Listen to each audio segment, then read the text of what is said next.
everyone, Nigel Saunders here.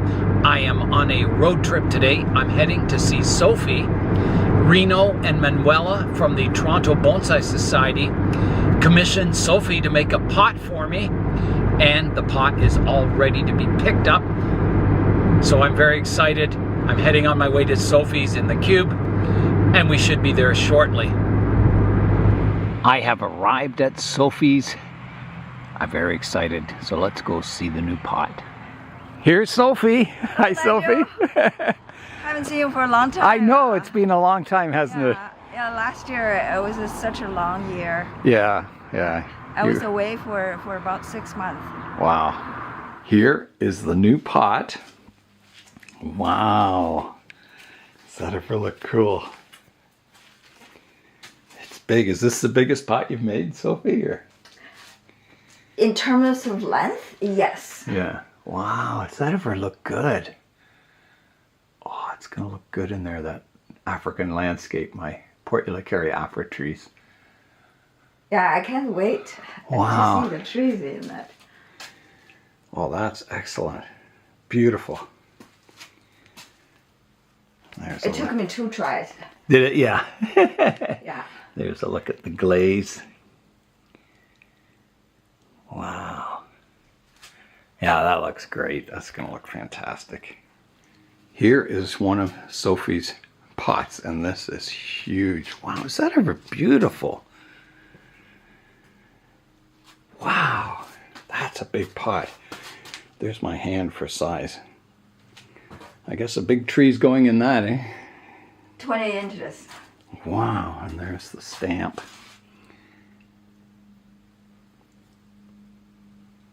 That's amazing. That looks really good. And I see you've got the foam in here. Dan Barton does that. Yes. So it doesn't sag in the...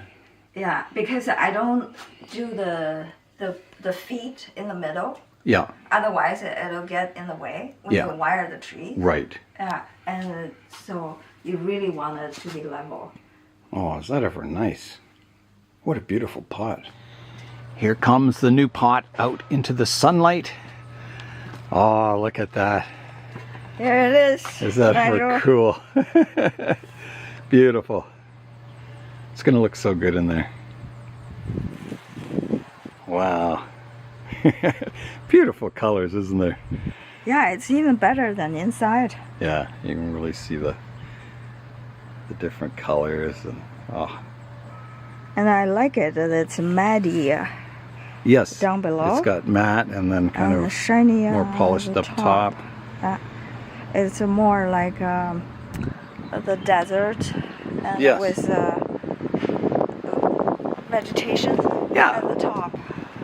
Yeah. Thank you very much for making that. Oh, thank you very much for wonderful. The project. I like the challenge. Yes, yeah. And I learned a lot. Yeah.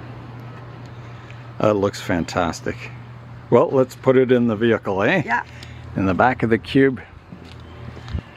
I think there's a spot for it here. Yeah, I can just set it right down there, Sophie. Get it home safe and sound. There. And it'll be interesting to see what it looks like in 10 years. Yeah. The patina. Then we can compare the videos. Yes, yeah. Now and then. The brand new versus aged look. Yeah. I'm sure it'll age quite a bit in the first year too. Here is Sophie's pawpaw tree. So I have several of these started as seedlings. I think mine are going into the 3rd year. And you can see what they look like. The bark on them.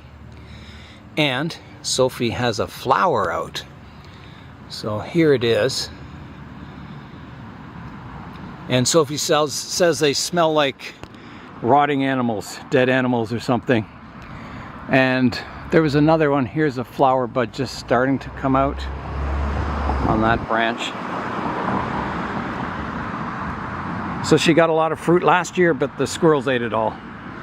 So they didn't get any. So yeah, so this year she's going to try and protect the fruit with nets and see if she can get her first pawpaw fruit, eh, Sophie? Yeah, then we'll have a pawpaw party. All right. You're invited, Nigel. All right, thanks. Sophie is giving me a present to take home. It's this pot she made here, which is just beautiful. And it's got this really cool texture on the bottom. Beautifully made. Thanks very much, Sophie. I appreciate it. Oh, thank you for spending time teaching me how to do trees. Oh, I can't wait to plant that up with something. I can't wait to cut the trees down. Maybe the pawpaw will go in there someday. Oh, That would be cool, eh? yeah, that would be nice. Yeah. It is the next day now. I got the pot home safe and sound. So the plan is to put the Baobab style Portulacaria afra forest into this pot. So let's try it out, see what it looks like. In the corner here is my forest. So there it is. So it's in an oval pot right now, and I'm hoping the new pot is just a little bigger, not too much, and it should be able to go right into here. I won't be repotting the Portulacaria afra forest today, but I'm either going to place it inside the pot here or behind, just to get an idea of how it looks. It is a rainy day today. Okay. Oh, it's heavy with those stones. So will it fit in here? No, it won't. It's very close to the same size. So I'll just have to place the pot in front and try and get an idea of what it looks like. I've lined up the two pots, so let's go down low and have a look. Oh, that's looking good. I like that. Yeah, that's going to look really good. That color scheme goes really nicely with the forest. Yeah, wow. Yeah, that's a big improvement. That looks really good. Amazing. Yeah, I think the color scheme is just perfect for it. The greens kind of match the leaves on the tree. The sandy color down here matches the landscape. Yeah, that's going to be fantastic. I want to thank Manuela and Reno of the Toronto Bonsai Society for commissioning this pot for my Portulacaria afra forest.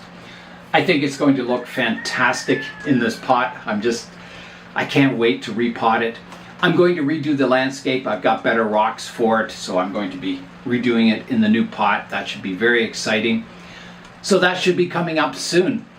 Before we go today, I'm going to show you my pawpaw trees that were started from seed. I got some of the seeds from a tree near Stony Creek, and then Barb from Michigan brought up a package of seeds from the Pawpaw Festival, which they have each year in Michigan. And I planted those seeds too, so I have lots of pawpaw trees on the go. So I'll show you what mine look like, and hopefully someday it'll grow into a nice bonsai. This rain is fantastic. It'll refill the water barrels. All my trees outside are getting watered. Ooh, what a thunderstorm we're getting. Down here under the benches are my pawpaw seedlings. I hope you can hear me. It's really raining out. Wow. It's a lot of rain. Yeah, here's the pawpaw seedlings in this seed tray. So the leaves are just starting to come out on them. And that's just one seed tray I have. I've got pawpaws here in this pot, the pot over here, and then I have some in the poly house, which I can't show you because I don't want to go outside right now. Wow, is that raining? Yeah, so they're all doing well. Now in front of that is my Mingorelia that I planted like Caboo Island, and I was never really happy with the planting, and the pot, the marble pot, it broke just all by itself. I guess stress cracks or something, so I was kind of disappointed with that.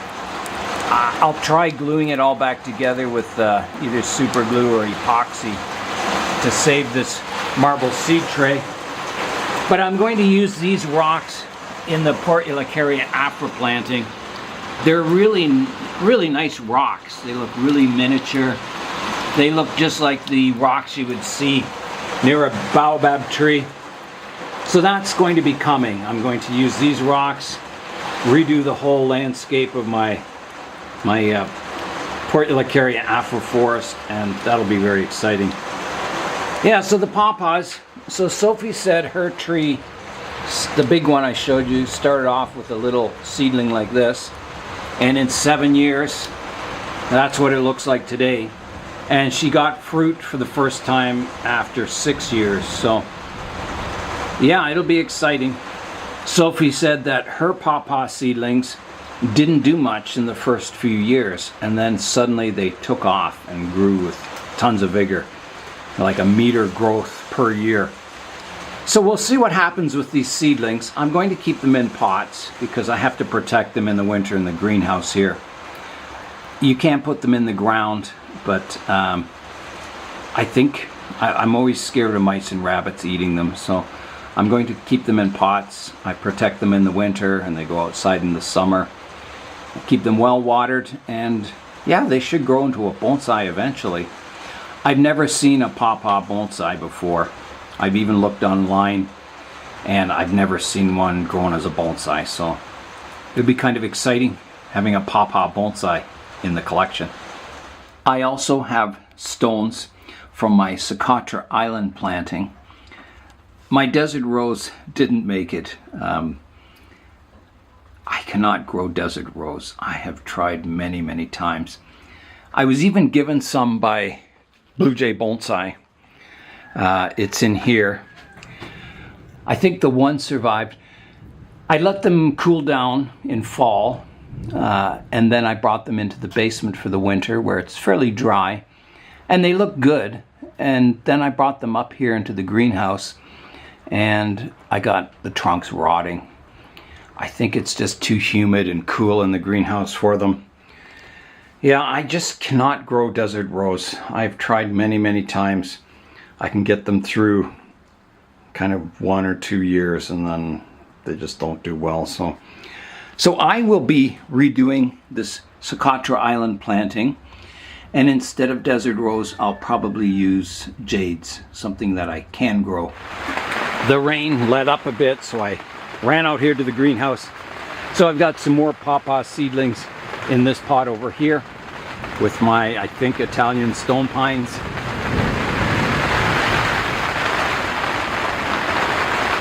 Yeah, so the jade forest is doing really well. This is the one I scarred the trunk up on. And I made really deep scars, but they healed quite smooth. But it did leave an interesting kind of rough texture on the trunk. So I was happy with the results. I will be scarring it up some more, trying to get a really cool trunk on it. Yesterday felt like Christmas Day, getting the new pot commissioned by Manuela and Reno for my Portulacaria afra forest, and thanks very much to Sophie too. And that's all for today. I'm Nigel Saunders. Thanks for joining me in the Bonsai Zone.